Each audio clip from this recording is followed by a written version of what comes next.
పేరు తిరుమల శెట్టి వెంకయ్య. ఈయన ప్రస్తుతం గొలగమూడి వాసి. ఈయనను ఒకరోజు స్వామి ఏం చెప్పారంటే, అయ్యా అమ్మ కొడుకు వస్తున్నాడు అన్నాడు. అమ్మ కొడుకు అంటే ఆదినారాయణ రెడ్డి గారు, ఆమె కుమారుడు. ఆమెను స్వామి ఆయన్ను ఎంతో విశేషంగా అనుగ్రహించారు. నాకు నేను ఈ గొలగమూడి అంటే మేము స్వామి దర్శనానికి వచ్చినప్పుడు మాకెంతో సహకరించిన వాళ్ళలో తులసవ్వ, ఆమె కుమారుడు మేము మర్చిపోరాదు. ఎందుకనంటే ఆ రోజుల్లో కార్లు ఉండేవి కావు, బస్సులు ఉండవు. మేము వచ్చి ఇక్కడ ఆగిపోతే స్వామి దగ్గర తృప్తిగా ఉన్న తర్వాత తిరిగి వెళ్ళాలంటే బండి ఉండేది కాదు. ఆదినారాయణ రెడ్డి గారు అన్నీ ఈరోజు ఆయన భూమి మీద లేడు, అవ్వ కూడా లేరు.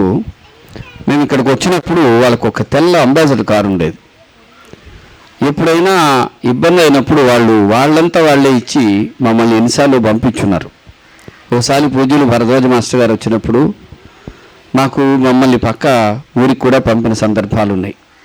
ఆ విధంగా ఎన్నోసార్లు ఆదుకున్న కుటుంబం వాళ్ళది. అందులో ఈయన గారు ఆమె గారికి సేవ చేసిన కొడుకు.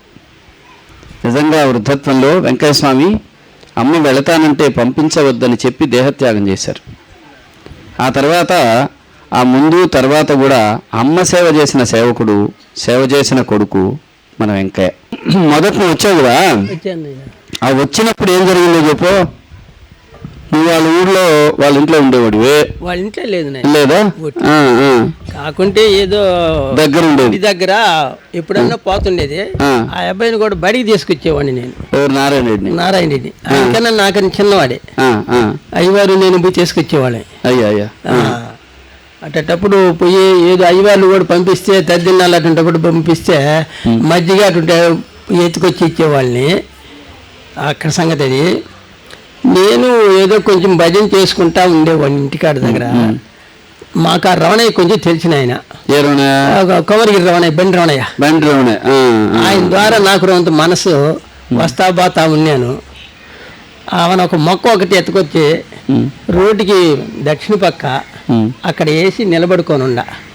స్వామి లేడు, వస్తా బాతా ఉన్నానే కానీ అప్పుడు తమలపాకు నరసయ్య వాళ్ళిద్దరు కదా ఆ ఆసనం ఆడ కట్టుకో ఉన్నాడు. స్వామి వంటి ఇక్కడ యాప్సెట్ దగ్గర కట్టి ఉన్నాడు. ఆ మొక్క వేసి అక్కడ నిలబడుకొని ఉంటే, ఏందా ఈ విశేషం మనకేం తెలియలేదే, ఏంది సలిక ఎక్కడెక్కడ మంటలు వేసుకుంటా ఉండే అని మాకు ఏం అర్థం కాదు, తెలియని వాళ్ళని. అప్పుడు వచ్చేసి గవర్నమెంట్ మనిషి అయితే తర్వాత మా మనుషులే అంటారు రోడ్డు దాటిపోతా ఉన్నాడు. స్వామి వచ్చేసినాడు ఆయన, తర్వాత వచ్చాడు. నేను అనుకున్న దానికి ఆయన గవర్నమెంట్ మనిషి అయితే తర్వాత మా మనుషులే అంట దాటిపోతా ఉన్నాడు. నన్ను పిలిచి చెప్పిందిలే ఏంలే. పోయి చేసి వచ్చిన తర్వాత గవర్నమెంట్ మనిషిగా చేసి ఇచ్చిన తర్వాత ఇప్పుడు జ్ఞాపకం వస్తుంది. ఆయన గవర్నమెంట్ మనిషిగా ఏం పని చేసినావా? తోటమాలిగా చేసిన. గార్డెనర్. తండ్రి పిలిచి చెప్పేది లేదు, ఏం లేదు. అటువంటి ఆత్మీయుడు, ఎంత అదృష్టవంతుడు. అది అయిపోయిన తర్వాత ఆమె గవర్నమెంట్ మనిషి అని అప్పటికి పెళ్లి కాలం. నాకు పెళ్ళి అయిన తర్వాత 2 బిడ్డలు పెట్టాడు. నేను వెన్నెల గంట రాగా ఇంటికి పోయిన ఒక పని ఉండి. ఆడకపోతే వాళ్ళు తోటమాలిగా పని కావాలా, ఎవరైనా కలెక్టర్ బంగ్లాలు అన్నీ అప్పుడు వెంకటేశ్వర అన్న స్థలాలు ఇస్తున్నారు. ఒక ముసలాయి నుండి నాకు స్వామి నా పేరు కూడా రాయి, నాకు స్థలం ఇప్పించు స్వామి అని అడుగుతున్నాడు. నేనుండి కాదు కలెక్టర్ బంగ్లాలో తోటమాలి ఉండాలా, పెద్ద అయినా ఉండు జీతం ఇస్తారన్నాడు. ఆయన నాకు బల్లేశ్వర నా పేరు రాయనని ఆయన అంటున్నాడు.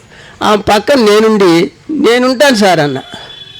అంటే మా పరిస్థితి కొంచెం తెలుసులే ఆయనకి, రైతు పాటలో మనిషి అన్నట్టుగా చూసి ఉన్నాడు. ఉంటావని వాదించినాడు పాపం. ఆమెను అప్పటికప్పుడే కార్లు ఎక్కించుకొని పోయి కలెక్టర్ ఆఫీస్కి తీసుకుపోయి అర్జీ రాసి సంతకం చేసి నెల రోజులకి నాకు ద్వారా పంపించాడు. వెన్నెల గంట రాఘవ గారు సహాయం చేశారు. ఆమెన ఇక్కడికి తోటమాలిగా గెస్ట్ హౌస్లో చేరినాను. ఆయన ఆడ 7 సంవత్సరాలు ఉన్నా. అప్పుడు వస్తా పోతా ఉన్నాడు. అప్పుడు అదంతా మైదానం. ఏనుగు పట్టాభిరెడ్డి సాగలు కదా ఒకసారి వేసింది అక్కడ. అదంతా మైదానం. అప్పుడు గోపాలస్వామి వీళ్ళు ఉన్నారు. ఆ తర్వాత అక్కడికి వచ్చిన బట్ట స్వామి ఆడికి వచ్చినాడు. తెలిసిన తర్వాత వచ్చి నేను ఆడికి వచ్చి అవును గోపాలస్వామి అడగమన్నా, స్వామి ఎల్లకాలం కూలి జీతం కింద ఉన్నాను, పర్మనెంట్ ఎప్పుడు చేస్తారు అడిగి అన్న. 7 సంవత్సరాలకా 200 రూపాయలు పైన వస్తుందని చెప్పు అన్నాడు. ఇప్పుడు ఇస్తున్నారే 200 రూపాయలు ఏంద్రా అని మాకు అర్థం కాలేదు. అప్పుడు నీ జీతం 200? 190 రూపాయలు అట్లా ఇచ్చారు. అటువంటిది లోమర్మ అది, అంటే ఆ జీతం అన్నమాట, భగవంతుడి జీతం. 7 సంవత్సరాలు కరెక్ట్గా ఇంటికి వచ్చేసిన. ఆమె వెళ్ళిపోయింది, గవర్నమెంట్ మనిషి అయిపోయినాను, ఇంటికి వచ్చేసి బిడ్డలు ఎత్తుకొని వచ్చేసిన. అవును వస్తా బాతా ఉన్నాను అడికి. అవును వస్తా బాతా ఉండి వసారి వేసినాము కుటీరం చాలా. అప్పుడు రామానాయుడు వాళ్ళు ఉండరు, వేలూరు రామానాయుడు. ఏలూరు రామానాయుడు కాదు, చింతలాత రామానాయుడు, జాతకాల రామానాయుడు. అక్కడ వసారి వేయాలని ముందు అడిగారు వీళ్ళు. స్వామిని అడిగారు గోపాలస్వామి, స్వామి ముందు స్టోర్ రూమ్ వేసుకోవాలా అన్నాడు. స్టోర్ రూమ్ వేసుకోవాలన్నమాట. దక్షిణ పక్క ఉత్తర భాగాలు వేసుకోండి అన్నాడు. ఉత్తర భాగాలు వేసుకోండి అన్నాడు. అవును అక్కడ నేను ఇంకో హామీ తులసమ్మ వాళ్ళ బంధు ఇద్దరు నాటినాం. అప్పుడు బావి కాడ ఉండేది ఒక యాప చెట్టు, అక్కడ చలం ఉన్నది. ఆ కొమ్మ కొట్టుకొచ్చి నాటినాము. నాటిన తర్వాత మళ్ళీ తెల్లారే రామానాయుడు వచ్చేసాడు. రామానాయుడు అక్కడ పోయి సరి అయిపోనని ఆమెను సరి చేయడానికి వచ్చిన తర్వాత ఆయన ఏం చేశాడంటే ముందు నైరుతి బిగించాలా అన్నాడు. ఆమెను అక్కడ ఒకసారి వేసిన, అది గాలి వానికి పడిపోయింది, ఇదే స్థాపమైంది. అది అట్టయింది. ఆమె ఇప్పుడు స్వామి నీకు చెప్పిన విషయాలు స్వామి చెప్పిన విషయాలా లేదు, అవ్వ స్వామి మాట్లాడుకున్న విషయాలు, ఎవరికన్నా జరిగిన మంచి విషయాలు. అది నేను అక్కడి నుంచి రావటం, ఆమె ఏమంటే ఏడన్నా స్థలం సంపాదించుకుని ఉండరా అనేది.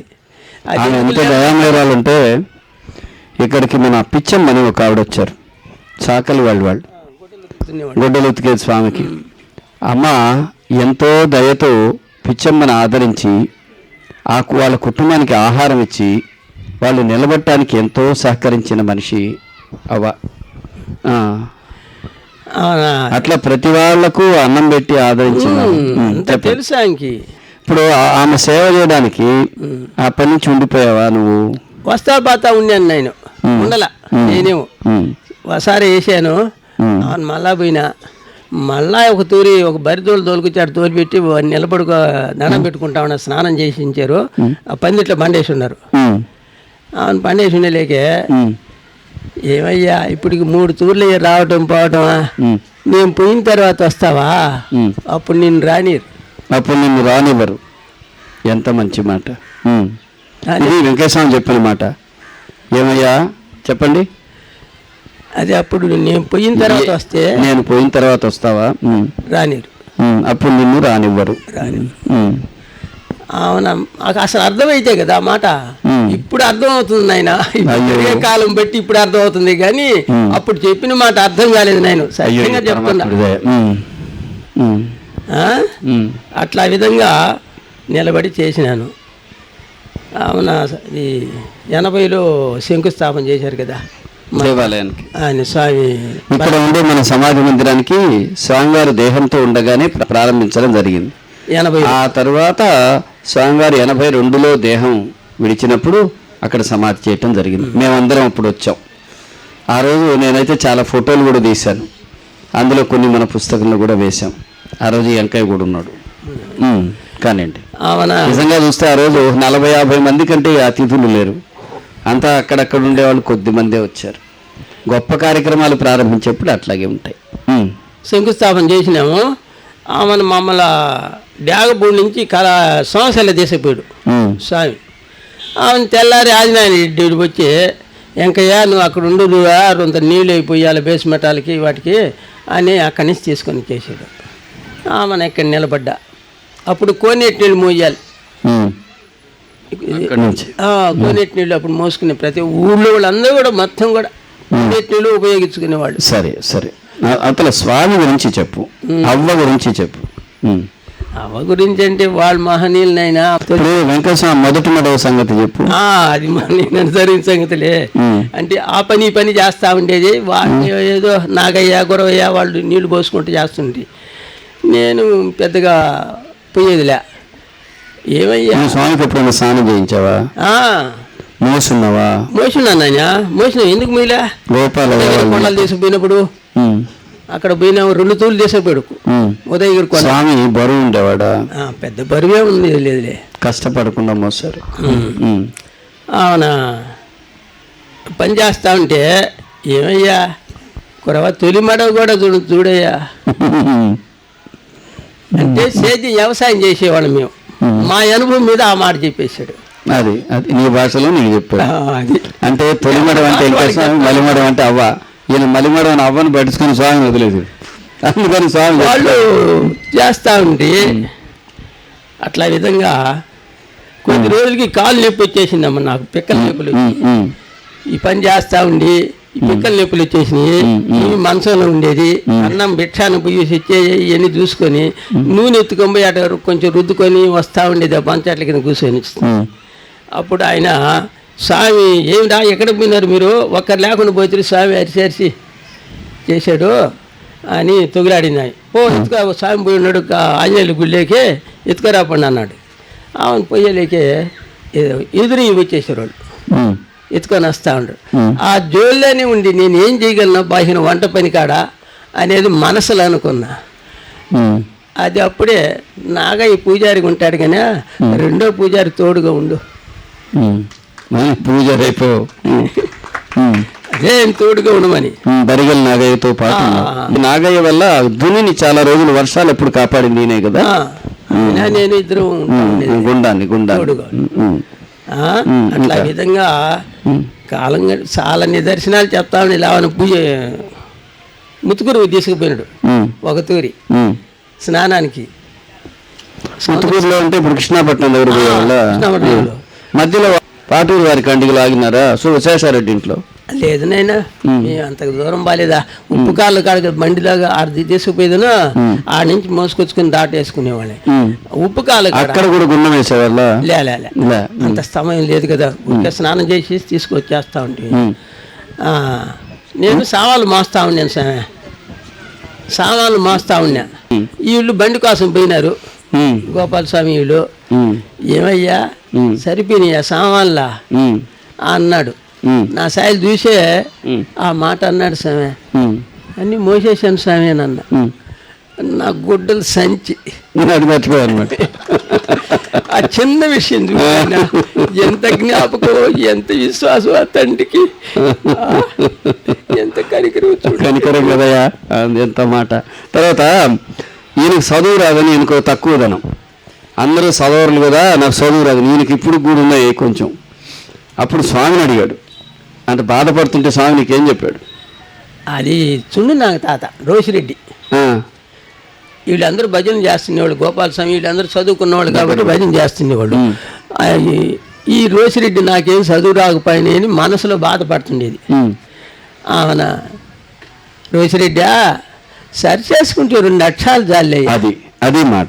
2 అక్షరాలు అంటే రామా, శ్రీరామ అనేదంతా రామ రామ రామ అనుకుంటే చాలు కదయ్యా అని. సరి కృష్ణ, శివ, చాలు చాలు నైనా, సాయి, ఏదైనా సరే, స్వామి, ఎంత బాగుందో కదా. అట్లా చిన్న విషయాలు. తర్వాత మీరు దేవదాస్ సినిమా పోయినరే, ఆ కథ ఎప్పుడు భలే ఉంటుంది. నిజమే, అదే కొత్తగా బాగుంటుంది. నేను సినిమాకి సాయంత్రం కూడా 11 పోయి 11 నుంచి పొద్దుపోయింది. తూర్పుగా బడి ఉన్నది. సాలివాళ్ళు మొగ్గాలు వేసే చాట. ఆడ కొత్తగా ఇల్లు వేసి ఉన్నారు వసారా. వసారి వేసి ఉంటే ఆ వసారులోకి సావేమి పోతాడు. కొత్త ఇల్లు అయినా ఏదైనా పోతాడు ధైర్యంగా. ఈ బాదు భయం తెలుసావా? తెలుసావు. అవును, ఇంకేమంటే పొద్దుపోయింది బాగా 8-9 గంటలు అయిపోయింది కదా. ఇంక భోజనానికి పోవాలి మేము. ఆయన పండేసి సాపేసి కప్పెట్టిపోయినాను. నేను చిరుపట చినుకులు పడతాడు. తీసుకుపోయినాడు గోపాలస్వామి సినిమాకి అలా తిని తీసుకుపోయినాడు కూడా. సినిమాకి వెళ్ళిపోయినారు అటు నుంచి అట్లా. నిజేనైనా అవునా పోయినాము. ఇట్లా ఉండదే ఏందా అనుకున్నాను. నేను సినిమానా పరిస్థితి ఆయన పండేసేస్తే బయట తీసుకోపోయి అక్కడ వదిలేసి సినిమాకి వెళ్ళారు. పోయినాను పోయి అది చూస్తామని పోయినారు. అవునా ఎక్కువ దానికి అప్పుడు ఆయన చిట్టేపల్లి కాదు నారాయణ స్వామి. అవును ఆయన కూడా ఉన్నాడు. అయ్యా అయితే ఆయన సినిమాకి వచ్చినాడా? అది మంచి పని చేశాడు. ఆయన కూడా వచ్చేసాడు. సినిమా చిన్న సినిమానా? ఏకో దానికి వేసి ఆ గుంటలో పడిపోయింది ఆయన. అది తులసవ్వ విషయంలో జరిగిన ఒక అపశృతి ఏంటంటే తులసవ్వ కూడా నడవలేకుండేది. అక్కడ ఆమె పడుకోబెట్టున్నారు. అక్కడ గుంట ఉండింది. సాపేసి ఆ గుంటలో పడి ఆమెకి కాలు విరిగింది కదా. కాలు విరగలేదు, ఈ కుడి చెయ్యి తొలగిపోయింది. అది మళ్ళీ తొలగిపోయింది. ఆ చెయ్యి మీదనే పడిపోయింది. రామా గుంట కూడా బాగా మనిషి లోతు గుంట పడింది. మీరు వచ్చేప్పటికి ఆమె అక్కడే ఉంది. ఆడనే ఉండింది. మేము లేచినప్పుడు పడిపోయింది. ఒంటేలికి లేకపోయిందో ఎట్లా పడిపోయింది. తర్వాత ఆ నారాయణయ్య నేను ఇద్దరు లేకపోయినాం. ఎట్లా ఎక్కి కష్టపడి పెట్టాము. సర్దుకుంది. ఆమె వీళ్ళకి ఒక విషయం ఉంది. స్వామిని మోసేవాళ్ళు ఒకసారి ఈ విధంగా ఆయన అక్కడ వదిలేసి వెళ్ళిపోయి సినిమా పోయారు. వీళ్ళకి కొంతమంది సినిమాలో ఇది ఉండేది. తిరిగి వచ్చిన తర్వాత అయ్యా రండి అన్నాడు. వచ్చారు. డోలు ఎత్తుకోమన్నాడు. పోదాం అయ్యా అంటే ఆయన ఆగడు అన్నమాట. పోతా ఉన్నాడు. ఈ మూల పోయినాడు. అక్కడ 1 కిలోమీటర్ తీసుకుపోయారు. ఇటు ఎడమ తిప్పండి అయ్యా అన్నాడు. ఇంకో 2 కిలోమీటర్లు వేసిపోయారు. కుడికి తిప్పండి అయ్యా అన్నాడు. ఇంకో 1 కిలోమీటర్ తిప్పినారు. ఇంకొంచెం దూరం అయినారు. ఆమె ఆ పక్క తిప్పండి అయ్యా అన్నారు. సస్తా ఉండరు వాళ్ళు. మామూలుగా ఆయన అంత ఇబ్బంది పెట్టాడు. ఇప్పుడు కసస్తా ఉంది. అప్పుడు వాళ్ళలో ఒకడికి వెలిగింది. ఒరే స్వామి సాధువు కదా, ఆయన వదిలేసి ఆయనకి తెలియదని రహస్యంగా సినిమాకి వెళ్ళాము. చంపలు వేసుకున్నారు. స్వామి ఆ బుద్ధి వచ్చింది, బుద్ధిమానంలో ఉన్నావు, నిన్ను నమ్ముకొని ఉండాల్సింది, సినిమాని నమ్ముకొని వెళ్ళావు, క్షమించయ్యా అన్నారు. అయితే చక్కబడి ఇంటికి పదండి అన్నారు. తీసుకొని మాకాని వెంకట్రావు గారు ఇంటికి వెళ్ళారు. అందుకని ఆయన గుణపాఠం చెప్పడం కూడా అంత సున్నితంగా ఉండేది కదా. నువ్వు లేవు ఇప్పుడు. అది తర్వాత ఈ విధంగా తిరుమల శెట్టి వెంకయ్య ఆయన కనుక కూర్చోబెడితే తెల్లారిందాక చెప్తాడు. ఈయనకు 2 ఇబ్బందులు ఉన్నాయి. ఒకటి జ్ఞాపకం తగ్గిపోయింది, రెండవది చెప్తాడు. మొత్తం మీద ఆయనకి స్వామి తలుచుకుంటే కన్నీళ్లు రావడం, ఈరోజు కూడా భావావేశం రావటం, దాన్ని సాత్వికత అని వేదాంతంలో చెప్తారు. ఎవడైతే స్వామి కోసం భగవంతుడి కోసం కన్నీళ్లు పెడతాడో వాళ్ళ భద్రత స్వామి వహిస్తాడు. ఇది రామకృష్ణ పరమహంస చెప్పారు. ఆ విధంగా మన అందరి ముందు తమ కన్నీటితో స్వామిని పాదాభిషేకం చేసిన నిండు 100 ఏళ్ళు వెంకయ్య శుభాశిస్సులతో బతకాలని స్వామిని ప్రార్థిస్తాం. మీలో ఉండే పరమాత్ముడికి నమస్కారం. ఇప్పుడు వీళ్ళని ఆదరించుకోవడంతో ఈ సత్సంగం పూర్తవుతుంది.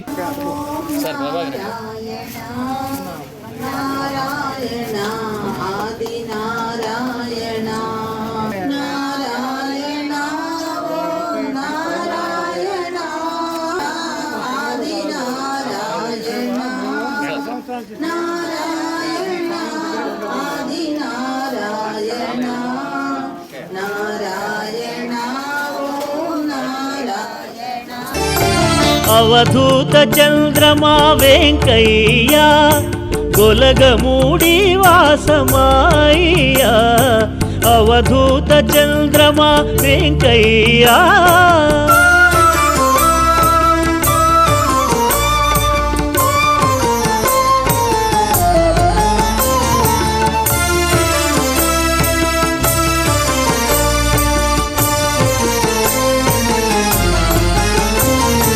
శ్రీదత్త తేజాన అవనిలో కొలువై ఆదరమ్ముతో జనుల ఆవేదనణగించి